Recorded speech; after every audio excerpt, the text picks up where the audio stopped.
All right, guys. So I'm super late on this subject, but it's something I still wanted to talk about because it's the news is still kind of being spread on social media and stuff. And I don't think by the time this had happened and the news had come out, I was making videos yet. I don't think so. But I want to go ahead and talk about Funimation, what happened to it, why is it gone for good after 24, 25 years of being a staple of, for us nerds, our childhood. Just kind of give some background information on why that happened for those who don't know why Funimation is officially gone. So we're going to cover the two important groups when it comes to this. So we're going to start off with Crunchyroll. And if you're a nerd, if you're into anime and stuff, you should be pretty familiar with Crunchyroll. I know a lot of people preferred Funimation over CR. Crunchyroll personally has been my go-to for years. It is at this point the main and biggest anime library and distributor probably in the world. Has the largest library of anime content, manga, East Asian shows, and pretty much anything that relates to primarily Asian content, right? At the time of recording this, Crunchyroll has over 1,000 shows, many, if not most of them, being manga, of course, or anime, of course. Crunchyroll has been going on and been active for 18 years now, so they're almost at the 20-year mark. Currently headquartered in San Francisco in California, and still growing at this point, hence the topic of this video. The benefit to Crunchyroll is that a lot of its content is available in subbed and dubbed. It used to be more on the dubbed side of things, meaning it was not necessarily available in other languages outside of Japan or outside Japanese. But what they would do is give subtitles in whatever language you needed to read the show or the content in. As of right now, at the time of recording this, Crunchyroll does have content that's available in as many as 20 languages. So I think they are improving that now. Now, switching over to Funimation. Funimation was also a very big, but not as big as Crunchyroll, anime library, had a good amount of anime content. There was a lot of overlap between the two, but one of the main details between the two that drew a lot of people to Funimation was that Funimation excelled in dubbed content, meaning originally the mass majority of anime is going to be recorded in Japanese or whatever language that it comes from, because you also have manhwas from I believe Korea, so they will be speaking in Korean. But Japanese is the most common thing with anime. Most people don't speak Japanese, so whatever your native tongue is, in my case English, for some Spanish, maybe like Russian or Dutch or something. Dub basically changes the native language, like the original language that the show was recorded in, and changes it to your language so that you can fully understand it without having to read subtitles. So that's the difference between subbed and dubbed. Subtitles should be self-explanatory. You keep the native or original language the same, but at least they have subtitles in your language that you can understand. Versus dubbed actually changes the vocal language of the show so that you can understand it and you don't need subtitles to understand what's going on. Now, I want to be clear. Funimation as the company was founded in 1994. So it had been active for 20 years at this point that Funimation was active. But Funimation, the streaming service, didn't kick up until 2016. Its headquarters was based in Coppell, which is a suburb in Dallas, Texas.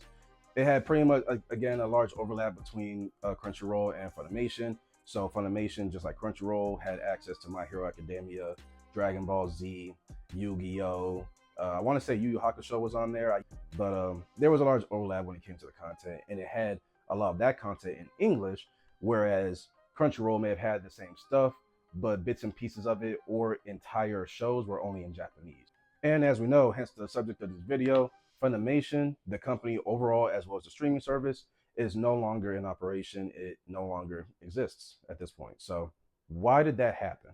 This is where we enter Sony, one of the largest media conglomerates in the world. Also is pivotal to most people's childhood and probably has been even past my generation. I don't know how long they've been around, but Sony is a very big name. Everybody should know them.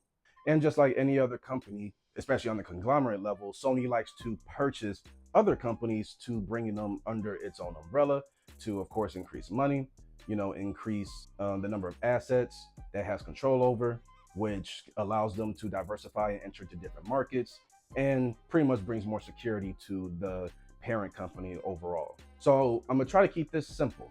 Crunchyroll is a child company of Sony. When I say a child company, remember what I just said, that Sony likes to purchase other companies. So that's what that means. When a bigger company, when a company purchases another company outright, or at the bare minimum owns the majority of the stocks from that company, then The company that did the buying is known as a parent company. In some cases, a holding company. The child company, the one that got bought, is a child company, or in other words, subsidiary. This acquisition by Sony to purchase Crunchyroll took place in August of 2021 for a whopping $1.2 billion, so that Crunchyroll would now be part of the Sony family and fall under the Sony umbrella. Now, usually when one company buys out another one, there's usually some type of structural change to the company that got purchased, changes to like the streaming app or whatever the application is, the company's maybe like logo and the way they advertise and market themselves, things like that. But once Sony had purchased Crunchyroll, nothing really changed. The website, if I remember correctly, didn't really change. It still to this day looks pretty much the same as it always has. I know there was a recent update, but generally speaking, it hasn't, like the logo hasn't changed. Of course, the name hasn't changed. The functionality hasn't changed. It works the way I've always known Crunchyroll to work personally. So now Funimation is a different story, obviously. Funimation was purchased by Sony in 2017. 2017, Sony purchased Funimation, the overall company, therefore the streaming service itself, for only $143 million. So that goes to show, while that's not chump change, Funimation unfortunately must not have been touching the revenue level of Crunchyroll because they weren't valued as much in terms of being bought out. So that may have played a role into the situation. But let me not get ahead of myself. So when I said earlier that a child parent company situation can happen by a couple different ways, either you completely purchase a company the same way you completely purchase clothes and stuff, or you can purchase what's called a controlling stake in a company. And that's what Sony did to Funimation. A controlling stake is basically saying you own the majority of something. You own the majority of a company in this case. It's basically a situation of you have to take a vote and you have 50% of the votes and you only have one vote left. It's like, we just need 51%. Once we have 51%, things go our way. That's basically what the idea of a controlling stake is. All publicly traded companies have stocks. The more stocks of a company you own, that's basically you gathering ownership of that company. Once you hit 51%, mathematically speaking, you own the majority of that company. You have 100% of anything and everything. So once you hit 51%, you own the majority of that company. So you have the right to kind of like steer that company and do things the way you want them to do, or you can straight up affect it the way the overall company is structured. Like, you may have other investors that also own portions of the company, but one person might only own 20%, another one might own 10, another one might own, like 15 or 25, something like that, that makes up for the missing piece. But the fact of the matter is, those other people only make up 49% of the entire company's ownership. You as a single person own 51%. You automatically outrank everybody else. So ultimately, you can have final say in what happens in business in relation to that company that you own. And that's what Sony did with Funimation. They purchased the majority of Funimation, not all of it. They purchased a majority, but that was enough to get them power to determine or influence certain Sony personnel enough, or rather Funimation personnel enough, to steer things in the direction they wanted to go, because they own the majority of it. So I don't know if there's any like limitations to that, but the idea is once you hit 51% ownership of a company, you can pretty much tell them what to do. This is where we're going to get into the merger, because a lot of people may not know what actually happened to Funimation. So here's the thing. Crunchyroll and Funimation, they are now one and the same. It was a merger. The name of Funimation no longer is in operation, but depending on how you look at it, Funimation is not necessarily gone. They just changed the way that it looks. The best way you can think of it is basically the same as the fusion technique, the couple different fusion techniques from Dragon Ball Z, in that if Goten and Trunks fuse and they have Gotenks, it's not necessarily that Goten and Trunks are gone and no longer exist. They just now have a whole new entity. The fusion dance was temporary and active for 30 minutes unless the form you went into was so powerful that it drained your power faster and cut the time in half or something like that. Whereas the Potara earrings, that was never supposed to be the case. Like, once you wear the earrings and y'all fuse, that's it.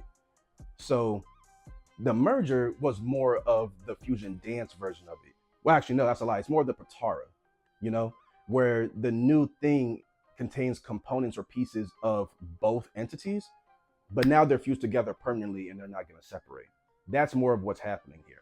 And as a result of that, all of the content that Funimation was hosting is now or has now been rolled over to Crunchyroll. So whatever subbed and dubbed information, even if the shows were the same, remember, Funimation was better about having dubbed content, meaning you could change the verbal language that you would hear.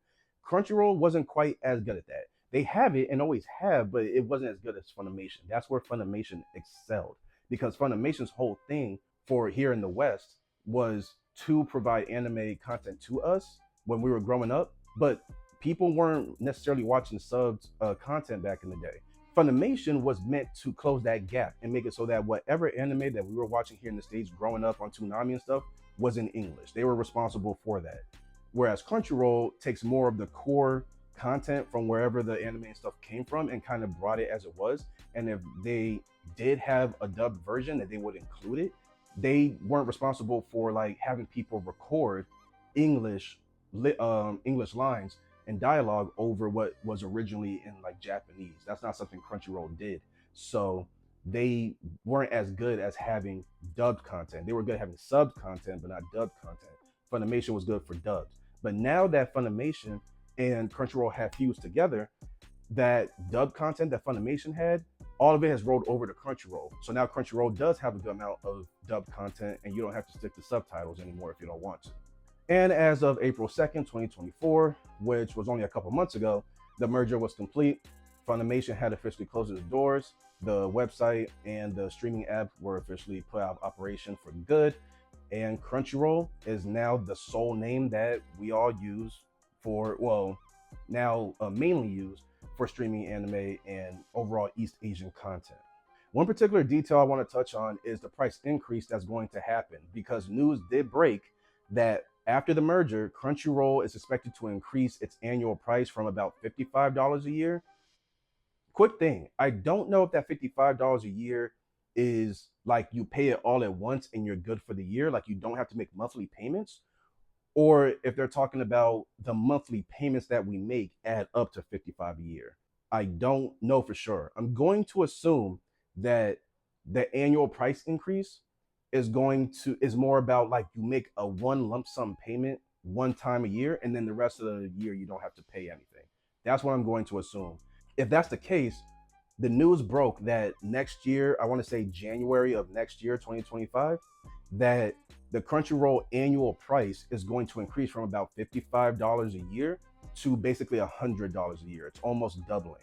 Now, a lot of people aren't happy with this for obvious reasons. I'm not happy about it. It did make me question if I'm going to keep Crunchyroll, but I think I will, and here's why. Oh, by the way, keep in mind the numbers I just gave are not exact. It still depends because the tier system is still there. So I think there are like 3 or so different tier levels. So that can still affect your numbers. So you may not pay $100 a year. It may be lower than that. So just keep that in mind. Also, the date that we can look forward to for that price increase to take effect will be January 28th, 2025 next year. But yeah, going back to why I don't think I'm personally going to get rid of my Crunchyroll account is, like I said, even when Funimation was around, I was not using it like that. I didn't care for the interface. I don't know. I guess I just gravitated to Crunchyroll more. I have no problem watching sub content. It's fine with me. If anything, it's usually considered a better way to go. There are some dubbed like sequences or shows that are good, because dubbed anime is not always the best. If anything, generally speaking, it's kind of understood that dubbed content is just not touching sub content, right? But you still have your good ones. I can't think of any off the top of my head, but you still have good ones. So dubbed is not terrible, and to be honest, it's just more convenient. But I've always used Crunchyroll, so I just don't see a reason for me to get rid of it. But when it comes to the price increase, whether it's annual or month to month, whatever it is, personally, I think I still will keep my Crunchyroll account even after the price increase. And I say that not only because I wasn't really using Funimation, I've always been using Crunchyroll, but also you have to understand that as a result of the merger, the content that Crunchyroll can, put out and that people can access simply through their name alone, in a way, like whether you're talking about the shows themselves, like the number of shows, or even if you're looking at the whole sub versus dub thing, either way, the amount of content that Crunchyroll holds has essentially just doubled, if not more. So that could be the excuse they're using to say we'll essentially double the price, whether that's on an annual level or a month-to-month level. I did see a month-to-month price increase that they plan on implementing, where it's like the current price is $10.99 a month, and they'll increase it to $12.99 a month, something like that. So again, it depends on the tier system, but yeah, man, like they essentially double their content, if not more. So it makes sense that they would increase the price because the value that Crunchyroll offers has increased because they offer more now. There's more stuff that we can take away from it. There's more that we can offer. There's more, or we can experience that we can watch, and there's more that we can enjoy. That's the core of it, as far as I'm concerned, that I've come across. But also, just business logic. The more that you can offer to people, the more you can demand. And at that point, if they just don't want to give you what you are demanding when you've improved in skill, you have more services and products to offer and stuff like that, then people can simply find another place to go, whether they want to find a free streaming site, but maybe it buffers a lot. That's why I tend to just stick to the legal apps and just come out of pocket for it. Whether it's the ads that can particularly come up, which sometimes can mean something's wrong in terms of, say, adware and different types of malware and all that stuff. There are a few different reasons, but you can do that. It'll be totally free, but maybe you got some slight stuff that you need to deal with that stuff. Or you just go the legal route, come out of pocket, and streaming is usually pretty good. I don't usually have an issue with streaming on Crunchyroll, buffering and whatnot. It's legal. You don't have to worry about like slow speeds and viruses as much, assuming Crunchyroll and their security people and their IT people are doing their jobs on their side. It's not supposed to be as much of a concern versus using a free site, but they've got some shady stuff in the background. That's personally why I'm sticking to Crunchyroll. I still, dabble on some other sites here and there, but I always go back when it comes to, again, the quality of it. My experience is buffering every other 30 seconds, if that, stuff like that. So, and I'm not a techie. Like one of my boys, he's an engineer. He's more familiar with like writing bash files and scripting and hacking stuff and all that stuff. He's more familiar with that, circumvent those like firewalls and stuff and enjoy things for free. Personally, I'm not that technically inclined. I know a little bit of Python, a little bit of SQL, and I'm not a programmer when it comes down to it. I don't mind dabbling in it from time to time, but I am not looking at a CLI, a command line interface, and I do not care to program on a regular basis, even if it's the hack stuff. So, I'll stick with coming out of pocket for the service that I've been using for years on end. So that's just me. But I'm gonna go ahead and leave that here, guys. I don't think this needs to be much longer. Go ahead and give me your feedback. Give me your thoughts. What do you think about it? Are you sad about the fact that Funimation is no longer here? Did you prefer Funimation or did you prefer Crunchyroll? Are you okay with making the shift to Crunchyroll if you haven't already? Or are you kind of done with it? Or you want to kind of go your own way? Don't out yourself and get yourself in trouble. Just want to see where you guys stand on the whole thing. So yeah, go ahead and share your comments, thoughts, feedback, and everything below in the comment section. And I'll see you guys in the next one. Later.